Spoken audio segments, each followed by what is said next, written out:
more time. I, die, die, I, die, die.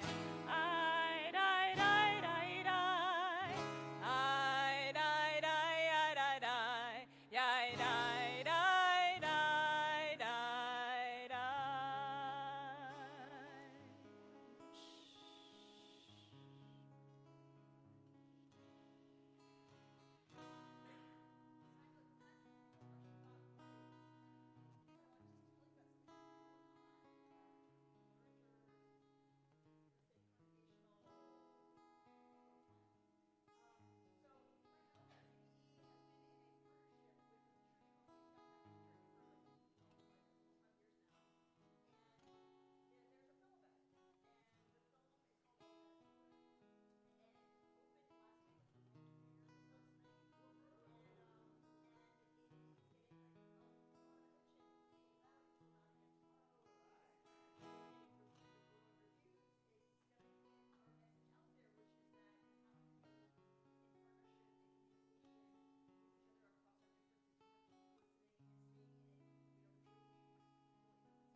Baruch atah Adonai, Eloheinu melech haolam, asher kitshanu b'mitzvotav, v'tzivanu lehadlik ner shel Shabbat.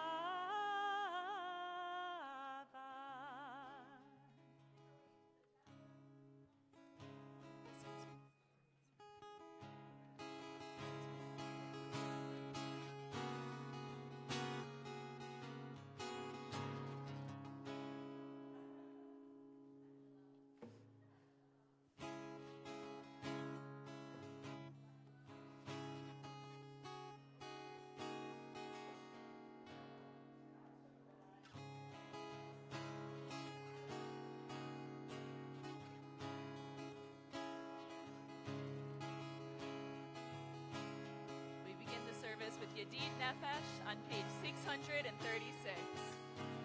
Yedid Nefesh al harakaman mishoch avdecha el ritzonecha yarutz avdecha kemo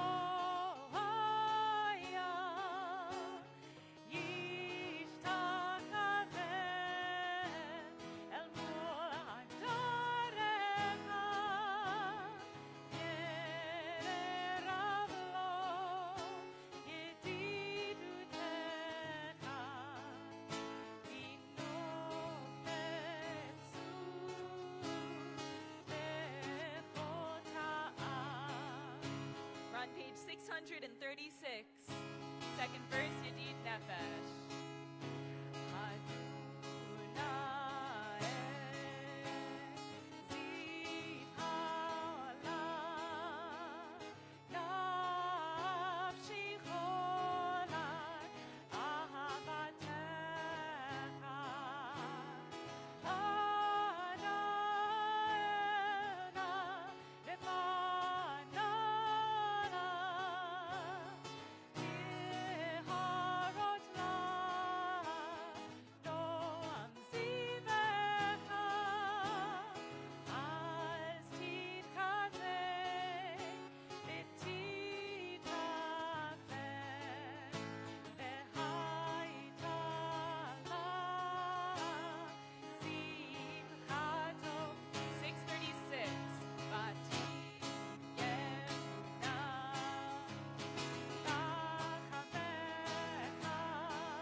Shabbat Shalom.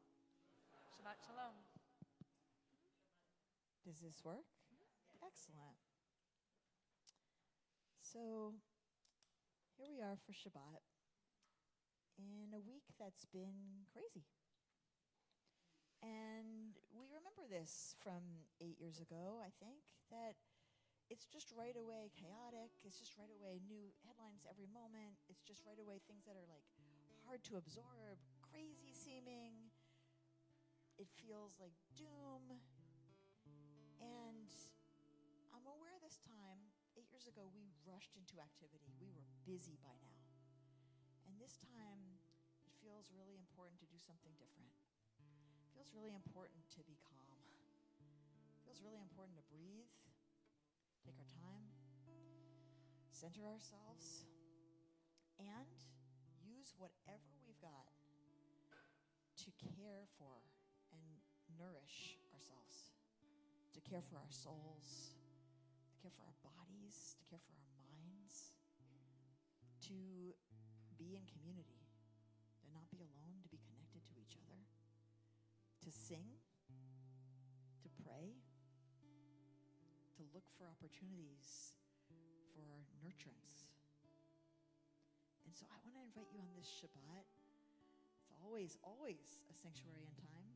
It's always set aside from the busyness of the week to be something different. It's always meant to be an invitation into peace and rest and renewal and replenishment. And we might need that more now than at other times. And so tonight and every week, use what you've got. This is just here waiting for us every week.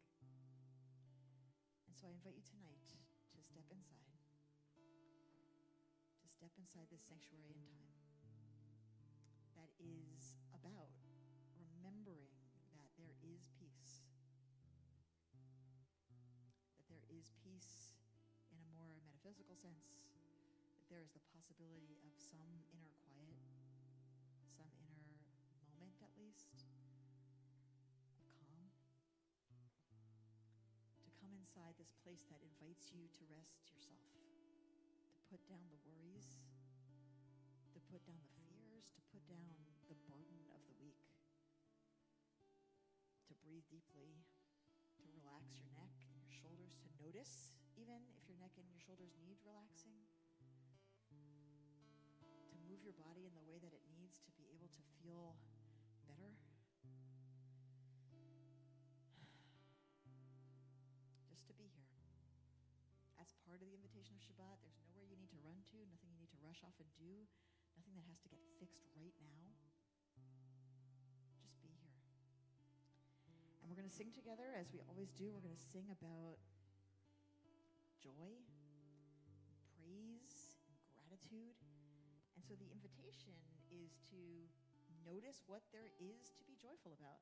Notice what there is to be grateful for. Notice what is worthy of praise. Because no matter what is going on, those things are always there. We do Shabbat, we make Shabbat. Shabbat makes us so that we can remember the full balance of being alive, the full range of experience of being alive, which is there all the time, which we sometimes forget. So tap into that part of the range that maybe this week was not so focused on, but it's still there and it's still true. We begin on page 130 by singing, "Come, let us sing out together in joy." Let's give it a try. Lechu neranena,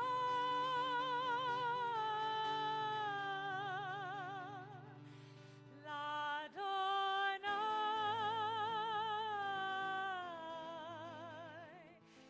Nariah,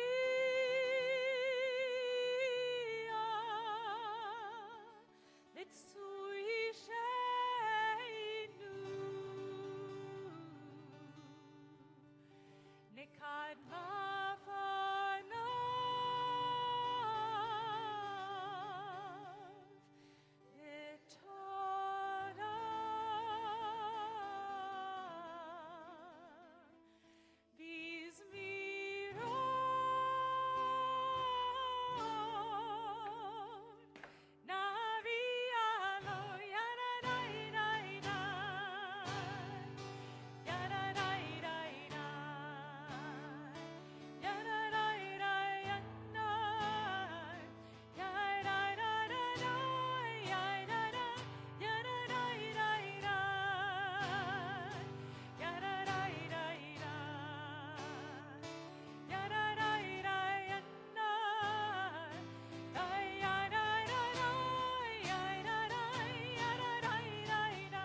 Rabbi Timoner invited us earlier to take a deep breath and maybe relax our shoulders. I don't know about you, I could use a second one.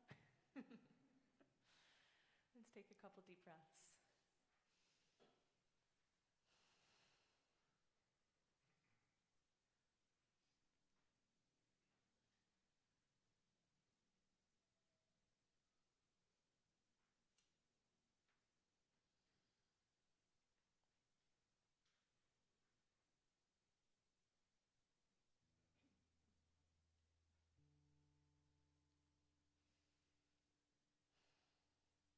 We continue with a little bit more Shabbat, that Shabbat feeling on page 136.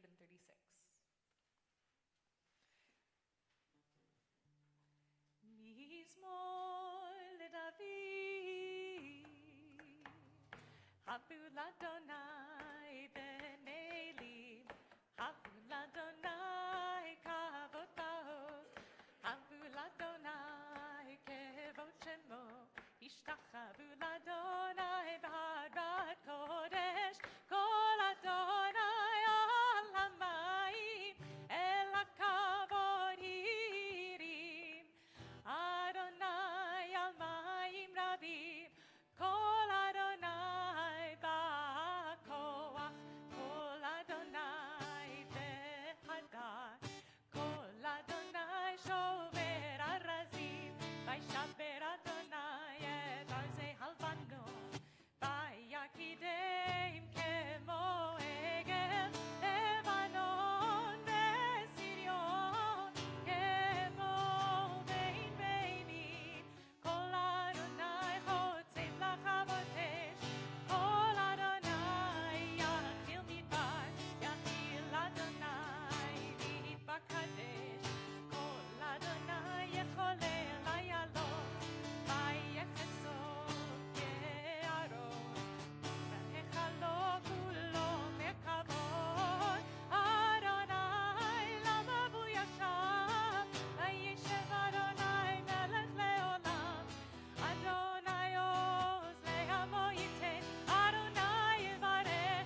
B'nei Shabbat nekabela, lecha dodi likrat kala. B'nei Shabbat nekabela. Boi v'shalom ateret bala, gam v'simcha ubzor olam. Toch emunei am sekula, boi chala, boi chala. Lecha dodi likrat kala, b'nei Shabbat nekabela. Lecha dodi likrat kala, b'nei Shabbat nekabela. Oh, lecha dodi likrat kala, b'nei Shabbat nekabela. Lecha dodi likrat kala, b'nei Shabbat nekabela. Yada yada yada yada yada yada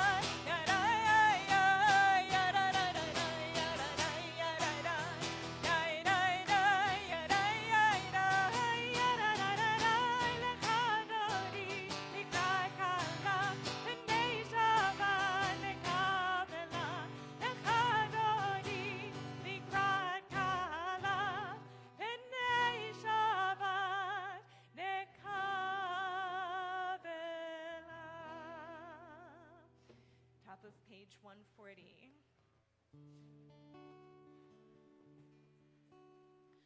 Mizmor shir, mizmor shir, mizmor shir leyom haShabbat.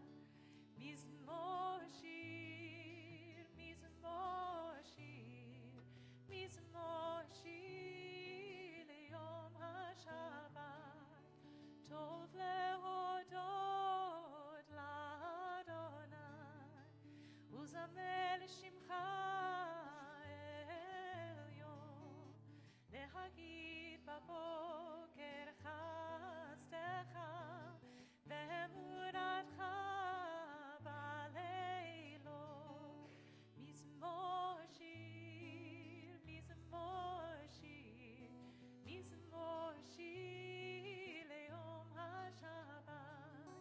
Mizmor shir, mizmor shir, mizmor shir leyom haShabbat.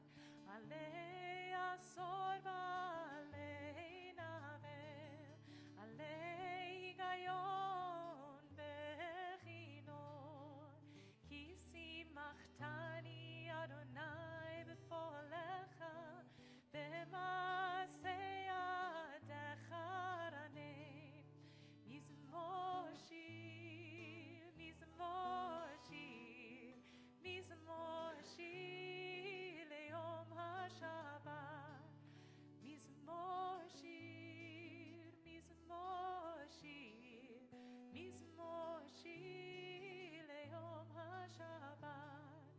Magadlu ma'asecha Adonai, me'od ameku machshevotecha. Ish ba'al lo yida, uchsil lo yavin etzot. Mizmor shir, mizmor shir, mizmor shir leyom haShabbat. Mizmor shir, mizmor shir, mizmor shir leyom haShabbat.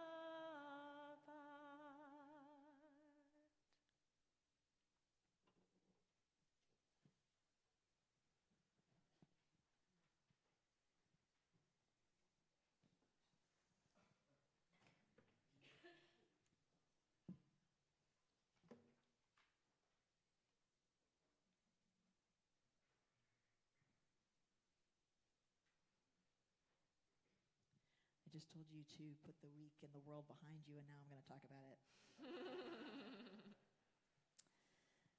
So The new administration is assembling its cast with rapacious speed.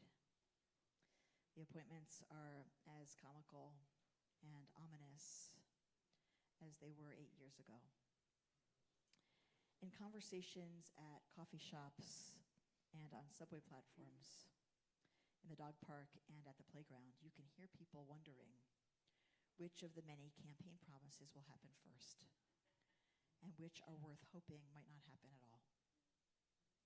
Of all of the many possibilities, everyone seems convinced that the most likely early action will be mass deportation of immigrants, probably because lies about migrants and refugees were the centerpiece of the campaign, and because anti-immigrant sentiment proved to be the most effective motivating force to get out the vote. As we know, anti-immigrant rhetoric and action has a long, proven track record in this country and has played a starring role in populist totalitarian movements worldwide.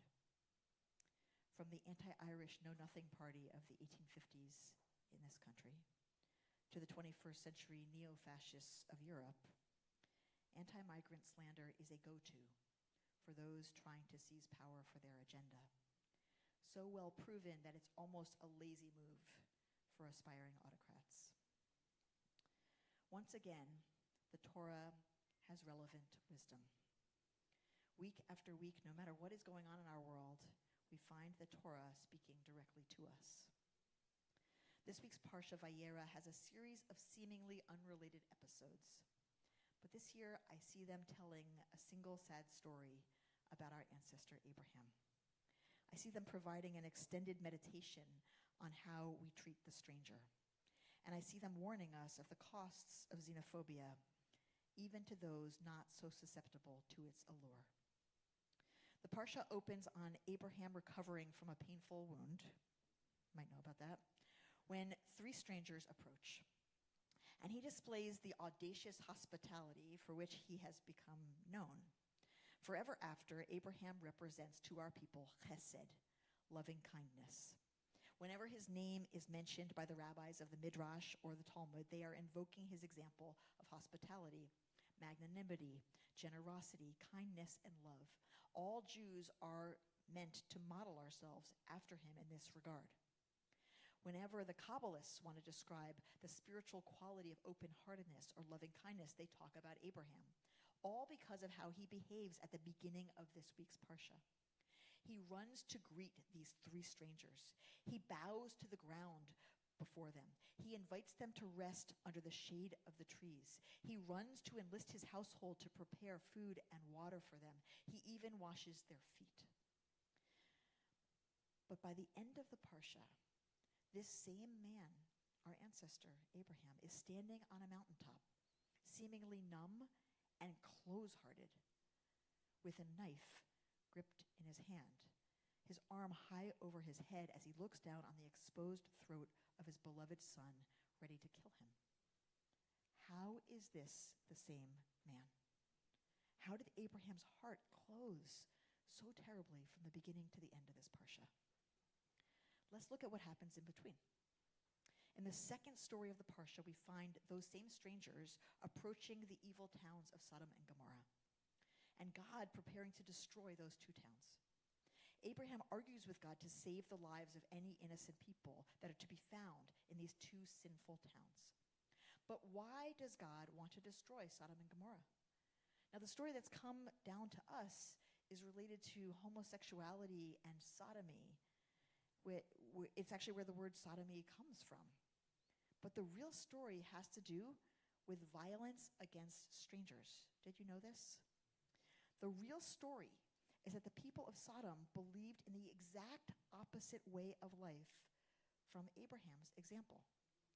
When deciding whether to destroy the town, God says, I will go down there and I will see whether they've acted entirely according to the cry that has come to me. And if not, I'll know. In other words, God is considering destroying the towns because of a cry coming from the towns. And God is going to see whether it's really true that the people are behaving in the way that the cry would suggest. Well, what was this sa'aka, this cry? Noting that the word sa'akata is how it appears, technically it means her cry, Rashi quotes the Talmud in Sanhedrin 109b as to the real problem. The real problem of Sodom was that the culture had become so selfish, so hateful, so cruel to outsiders that it was utterly forbidden to share resources with strangers. According to the Talmud, when a stranger would come to Sodom, they had a practice. Every person in the town would write their name on a coin and give it to the stranger. That sounds nice. But then they, the people of the town, would refuse to either give or even sell that person bread, even though they had coins, until that person starved to death. At which point they would retrieve their coins because their names were written on them. The Talmud tells us that there was a young woman in Sodom who would secretly bring poor people, poor strangers, bread, hidden inside of a pitcher so no one would see that she was helping them because it was against the law to help them.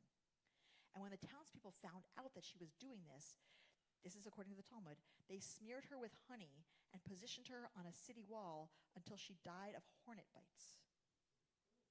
It was her cry that was the cry that rose to God. So the sexual violence that the inhabitants of the town threatened against the strangers who visited Abraham was just one expression of a much larger sin, which was extreme inhospitality, enforced and violent xenophobia.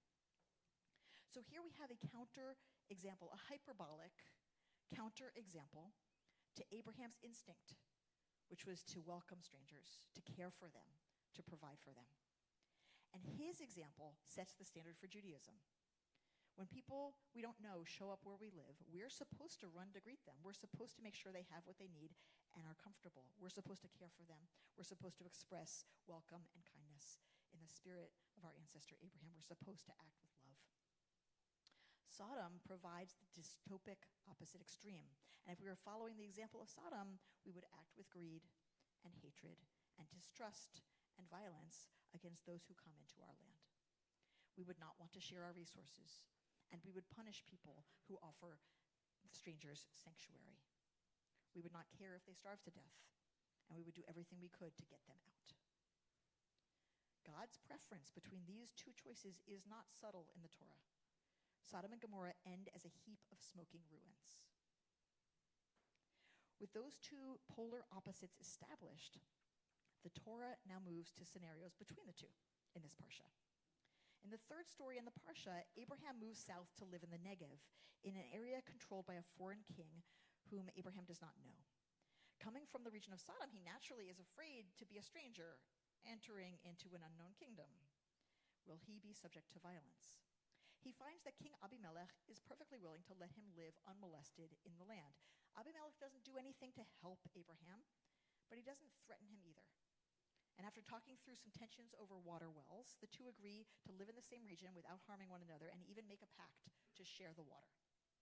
So between the love and the hate that were presented in the first two stories, we have a third option, which is harmless indifference, just coexistence, what could be called you do you. It's in the fourth story, the one we read every year on Rosh Hashanah, where we see Abraham change. We learned in last week's parsha that Abraham and Sarah had been unable to conceive a child. And Sarah had a maidservant named Hagar, whom she gave to him as a concubine so that he could have offspring. As if the Torah is trying to tell us something, Hagar's name means the stranger, or the one who dwells here but isn't from here. Hagar gave birth to Ishmael in the last parsha, Abraham's oldest son. And now in this parsha, Isaac is born to Sarah. Soon after Isaac's birth, Sarah sees Ishmael, quote unquote, playing, and demands that Abraham send Ishmael and Hagar away. What was this playing that led to the expulsion of half of the family? The rabbis want to know. Here are some of their ideas. Perhaps he was engaged in idolatry. Perhaps he was mocking his little brother. Perhaps he was quarreling with Isaac about their inheritance. Perhaps he was sporting with Isaac, taunting him and threatening him by shooting arrows at him when they were out in the field. But Abraham ibn Ezra says that we shouldn't read into the word playing. Ishmael, according to Ibn Ezra, didn't do anything wrong. He was actually just playing with his younger brother on the day of the feast of his weaning.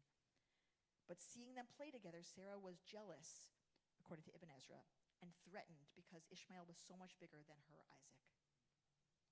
Though they all disagree about why, the rabbis agree that Sarah is threatened by this presence in her home, a presence that in fear she decides is not kin, not us, but other, not of her own blood, foreign-born, different.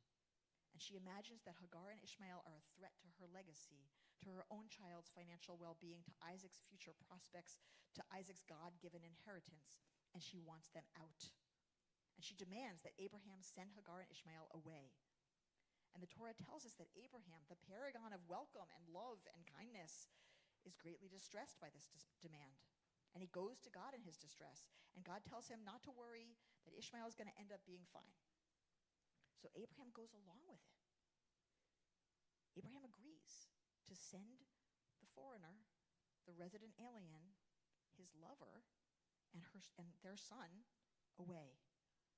And we know that that decision changed him, because the very next morning he expels Hagar and Ishmael into the desert without a single loving word, without an embrace, without a kiss, without even enough food and water to survive. I would like to argue that this is a turning point in Abraham's story, because after he sacrifices his first son, it's only a very small step to the sacrifice of his second son.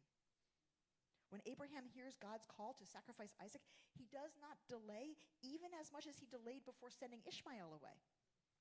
In numb dissociation, he acts with alacrity. He leads Isaac 3 days walking to a mountain.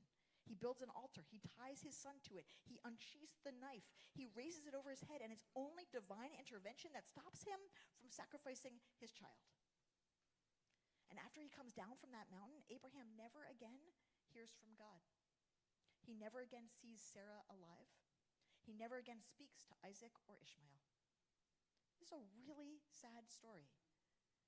And what I see here, and you'll tell me later what you see, what I see here is a man who began extraordinarily open-hearted, welcoming, loving, kind, but when surrounded by pressure to exile the foreign-born around him, he sent away his very own kin. And in the process, he learned to close his heart. And what I see here is that when we do that, when we send away the stranger, it doesn't just hurt the stranger. It doesn't just hurt the people we send away. It changes us too. We necessarily close our hearts to the intense suffering that we witness. We necessarily numb ourselves and harden ourselves. How else could we have woken up every day and gone through our lives as usual while children were in cages 6 years ago? And that process, it reduces our ability to be soft and gentle, to be loving and open and kind in all of our relationships. It reduces our capacity for everyday compassion, even when it comes to our own families and even when it comes to our own children. And so if everyone's right about their predictions, what's coming here is harmful not just to the targets of the new administration's gleeful rage. What's coming here is harmful to all of us who witness it, to all of us who are powerless to stop it. Torah clearly does not want us to become the people of Sodom and Gomorrah. Torah clearly wants us to be like Abraham was at the beginning of the Parsha, open and loving and generous and hospitable and kind. And that's who we want to be too. So what do we do if this is really coming? I think we look now for opportunities to keep our hearts soft and to keep our hearts open. I think we look now for opportunities to care for other human beings. Doesn't really matter who.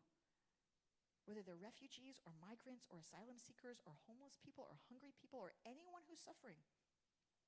We can do that through the Refugee Task Force here in our congregation or one of the aid societies that has been organized and emerged here in this congregation supporting refugee families. When our hearts are in danger of closing, one strategy is to proactively keep them open, to make added effort to soften, to reach out, to be kind. We could do that with the members of this community here who are ill or who are facing surgery or who are lonely. That's through chesed. We call it chesed after Abraham. We could do that with our neighbors. We could do that with our friends. We could do that, yes, with our own families. When this kind of terrible cruelty comes to our world, We must pay attention not only to the people around us, but also to the state of our own hearts, to the ways our own hearts are hurting.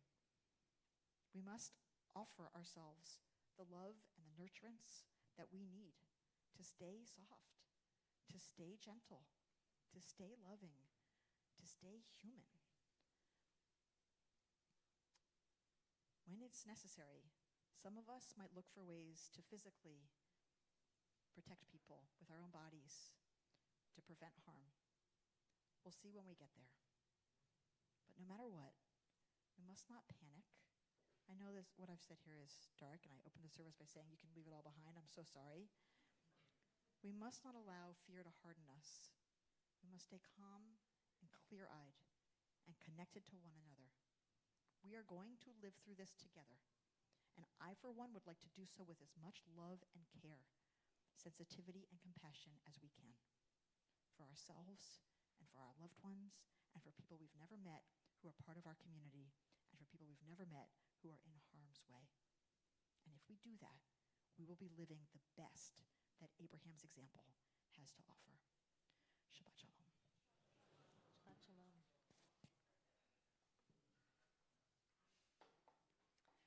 We continue the service with Chatzi Kaddish on page 144. Please rise as you are able.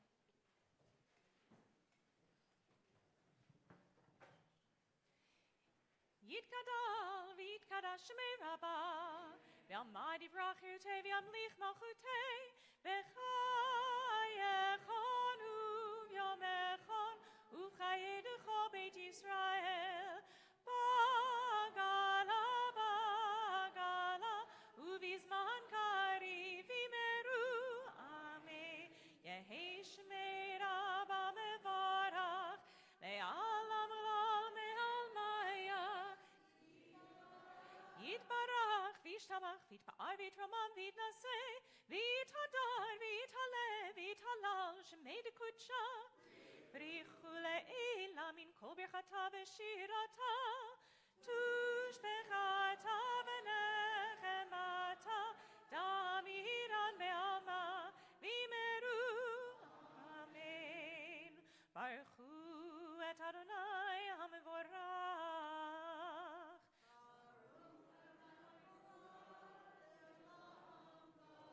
Baruch Adonai ha'mevorach le'olam va'ed. Please be seated, page 148. Baruch Adonai.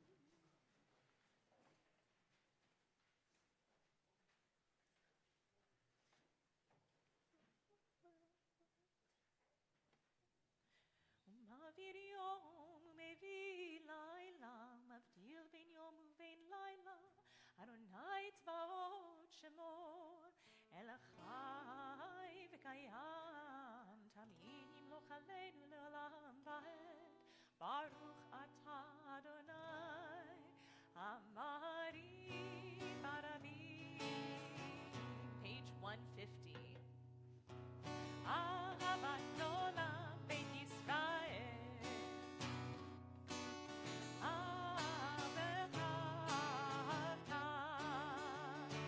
Torah, mitzvot, chukim, mishpatim, otanu limad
תסיר ממנו לעולמים. ברוך אתה אדוני, אוהב עמו ישראל.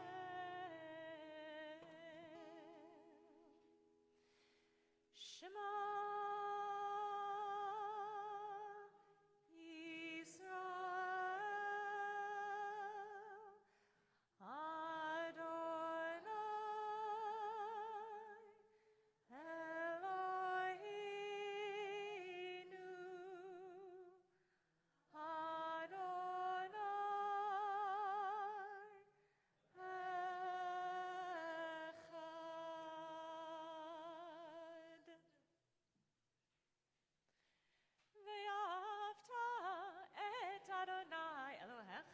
בכל לבבך ובכל נפשך ובכל מאודך. 154. והיו הדברים האלה אשר אנוכי מצווך היום על לבביך, ושיננתם לבניך, ודיברת בם בשבתך בביתך ובלכתך בדרך ובשוכבך ובקומך, וקשרתם לאות על ידיך, והיו לטוטפות בין עיניך, וכתבתם על מזוזות ביתך ובשעריך, למען תזכרו ועשיתם את כל מצוותי, והייתם קדושים לאלוהיכם. אני אדוני אלוהיכם, אשר הוצאתי אתכם מארץ מצרים, להיות לכם לאלוהים. אני אדוני אלוהיכם, אדוני אלוהיכם. אמן.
158.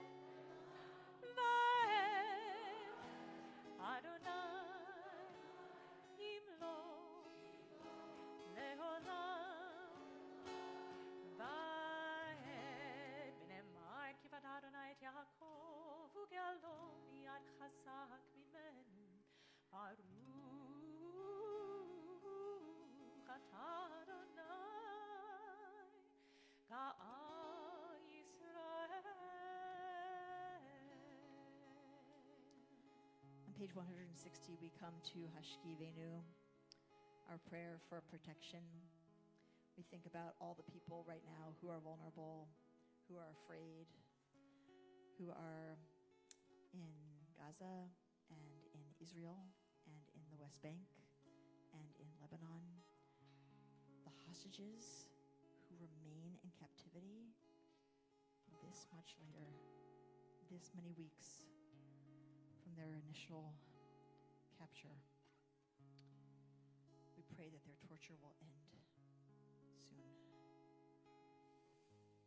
We think about all the people here who are afraid and need protection and need safety. And we pray together for safety for ourselves and our loved ones as we go to sleep tonight, that we may be able to rest and wake anew to life and to peace. And from there we'll go to Mishaberach, in which we'll pray for the people we love who are in need of healing. And we'll pause in the midst of that prayer to say out loud the names of people we're praying for. And we start on page 160, Hashkivenu.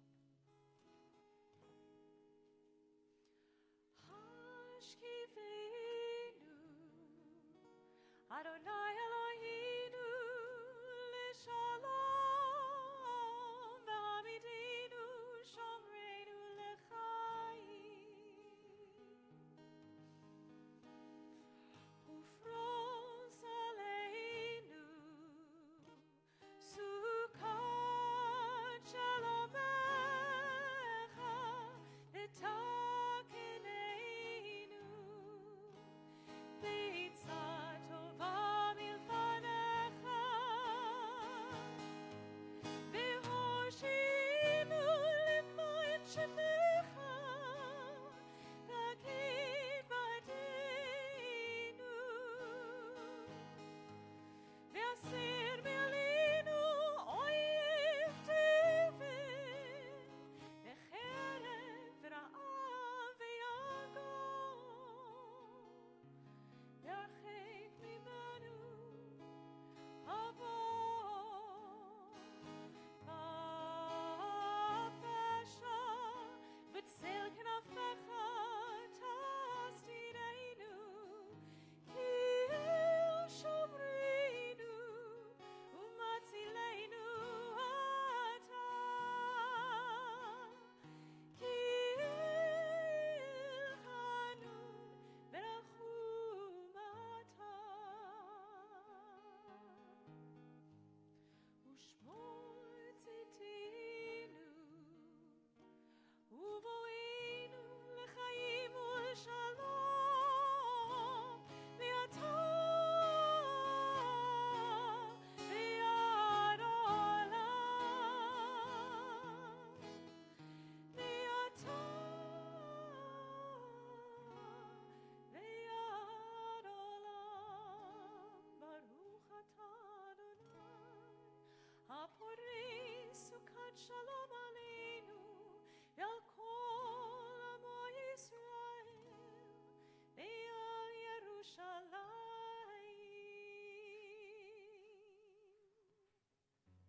Page 371.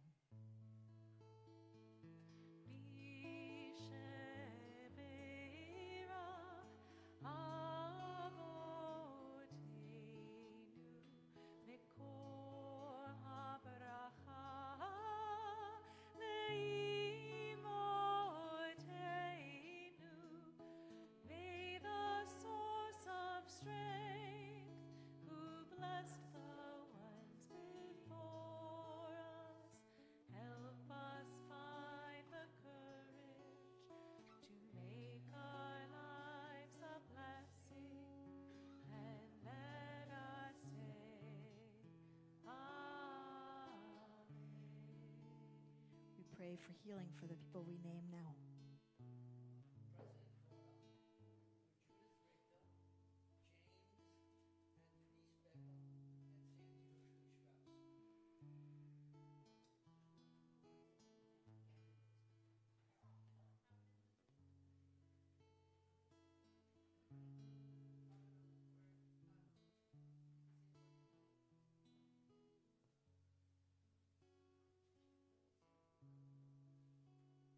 Strauss.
continue on page 162 with Vishamru, and we'll go from there directly into our silent Amida.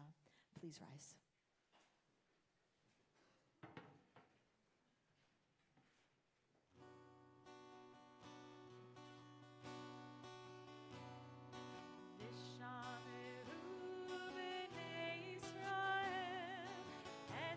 Shabbat,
עלינו לשבח לאדון הכל, לתת גדולה ליוצא בראשית, שלא עשנו כגויי הארצות, ולא שמנו כמשפחות האדמה, שלא שם חלקנו כהם, וגורלנו ככל המונם, ואנחנו קוראים ומשתחווים ומודים לפני מלך מלכי המלכים, הקדוש ברוך הוא. 590, middle of the page. כי המלכות שלך היא, ולעולמי תמלוך בכבוד, ככתוב בתורתך, אדוני ימלוך לעולם ועד. אוי ונאמן והיה אדוני למלך על כל ארץ, ביום ההוא יהיה אדוני אחד ושמו אחד.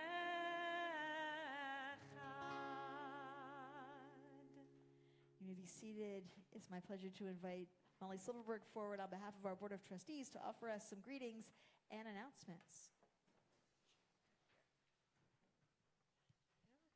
Shabbat Shalom. Shabbat Shalom. Welcome to CBE. Here at CBE, we have members who themselves or whose families come from all around the world.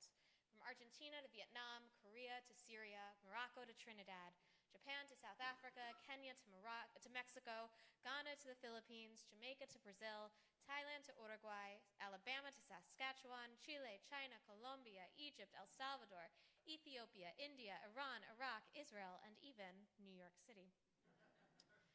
And no matter where we're from, or what we look like, or what we thought we came here to do today, we are here to do something real together. We are in this moment living the Judaism of our time. We do not have one kind of look. We do not have one kind of name. We come from every race and myriad cultures. You may meet a white Ashkenazi or Sephardi Jew, a black Jew, an Asian Jew, a Latino Jew, an Arab Jew, and no matter what we look like, we might know a lot about Judaism or a little. And we include a lot of people who aren't Jewish. We also have a broad range of perspectives. The only thing you can assume, the only thing you should assume, is that every single person that you meet at CBE belongs here exactly as much as you do. I want to thank our clergy for this evening, Rabbi Rachel Timoner, cantorial intern Leslie Goldberg, for continuing to guide us through these ever-challenging moments and helping us to find these very necessary moments of joy as well. I want to thank the CBE staff, Jenna Lindy for supporting in person, Sasha Sharabin for providing audio and online support, and thank you as well to Bob Newhauser for sponsoring Kiddush in memory of his father, Hugo Newhauser, on his yahrzeit. Okay, a few announcements. The world premiere, as you heard earlier, of All God's Children, a documentary about CBE's partnership with Antioch Baptist Church by Andi Timoner, continues with a second in-person screening, though that might be sold. Okay, well, it's happening. There might be some standby tickets. That does happen. So at 1:45 tomorrow, there could be some standby tickets. The film is being featured at Doc NYC's centerpiece screening and will be that already happened, the Q&A. Okay, just be aware that it's out there. Oh, there's also a Q&A tomorrow. Okay, there's so many things happening, but keep that film on your radar. Do see it. I saw it last night, and it's beautiful. Rabbi Timoner's class on Kabbalat Shabbat Basics concludes next week on Friday, November 22nd, during our happy hour schmooze in the boardrooms from 6 to 6:25. Now, if people missed everyone up until next week, they can still come. You can totally come. It's, no prerequisite knowledge. So no need to sign up. Just drop on in there. If you're interested in familiarizing yourself with the Shabbat blessings or you want to learn more about the meaning behind our Shabbat rituals, this class is for you.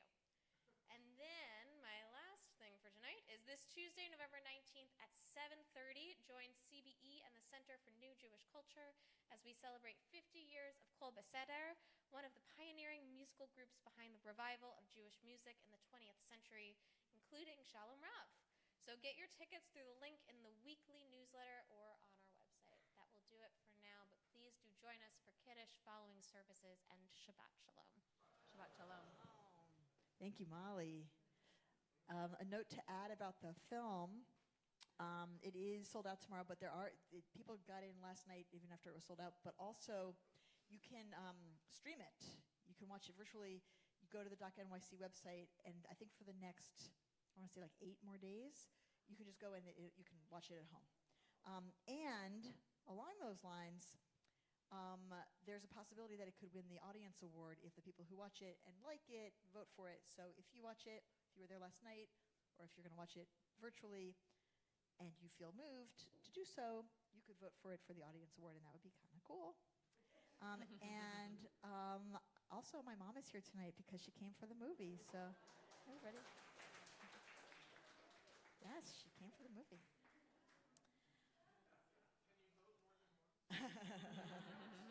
Early and often. I think probably no. Oh, really? I don't know, but I don't want to advise that. Okay, yeah. I mean, I look at the small print of whatever it tells you. I don't know. All right. Nice to bring a little levity back into this room, a little joy. Molly, as you said, right as we head into Kaddish. Always in the upper here with me. So we're entering the end of our service and the realm of memory. And I want to invite you, if you are in a period of mourning, if you're in a period of Shiva, if this is the first week since the death of a loved one, I want to invite you to rise and tell us who you're remembering. If this is Shloshim, the first 30 days since the death of a loved one, I want to invite you to rise and tell us who you're remembering.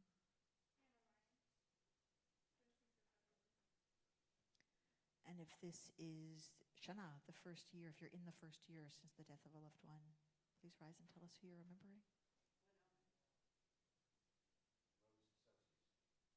And if this is a yahrzeit of a loved one, anniversary of a death, please rise and tell us who you're remembering.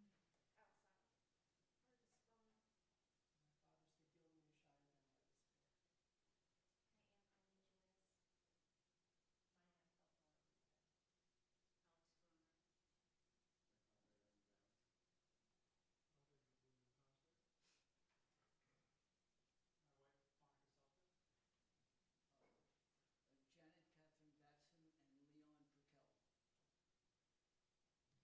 We all rise in company with the mourners who are here in our midst as we remember these recent losses in our congregational community. Francisco Fernandez, grandfather of Shira Bucksbaum. Jim Harris, father of Lynn Harris, father-in-law of Rabbi David Adelson, and grandfather of Bee and Sam. And these yahrzeits: Betty Adelson, Irving Altschuler, Rose Astro, Grace Barr, Emil Barr, Sol Bader, Isaac Burmess, Moses Bloom, Monty Brookman, Anne Elizabeth Busis, Carl Epps, Arthur Feder, Gerald Feldman, Rosa Fleischer, Hilda Frank, Gabriel Fried, Saul Ginsberg, Joseph Golliber, Jerry Gross, Stanley Handelman, Arlene Julius, Joan Klitzman, Framet Cooperschmidt, Dorothy Liebner, Nathan Levinson, Hulda Listner, Minerva Love, Sophie Marcus, Sarah Marienhoff, Emil Brown May, Hugo Neuhauser, Leon Knoll, Sidney Onkelos, Harry Pace, Martin Radwell, Marvin Rosenbaum, Francis Winkler Rosenberg, Dan Rosenberg, Irving Roth, Karen Rothman-Fried, Isaac Sabbath, Moses Schmidt, Estella Selig, Samuel Solberdick, Charles Sinclair, Marcia Singer, Lydia Soloff, Maurice Spivak, Saya Sterngass, Rose Stomakin-Borochoff, Ria Weil, Annie Wahlberg. Holding them all together, and those who were named tonight, including Monica Selter. We say Zichronam Livracha, may their memories be an everlasting blessing. As we turn to the words of the Mourner's Kaddish on page 598. Gadal Vidkadash Shmei Rabbah. Amen. Be'alma divra chirute v'amlich malchute. B'chayechon uv'yomechon uv'chaye d'chol Beit Yisrael. Ba'agala uvizman kariv imru. Amen. Yehi Shmei Rabbah Mevarach le'alam u'lalmei almaya. Yitbarach v'yishtabach v'yitpa'ar v'yitromam v'yitnaseh. V'yithadar v'yit'aleh v'yithalal Shmei Kudisha brichu. Le'ela min kol birchata v'shirata. Tush bechata v'nechemata. Da'amiran be'alma v'imru. Amen. Yehi shlama rabba min shemaya. V'chayim aleinu ve'al kol Yisrael v'imru. Amen. Oseh shalom b'mromav. Huyaseh shalom aleinu ve'al kol Yisrael ve'al kol yoshvei tevel v'imru. Amen. May the maker of peace make peace for all who mourn and comfort all who are bereaved. And we say together, Amen.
Shabbat Shalom. Shabbat Shalom. See you in the lobby for Kiddush.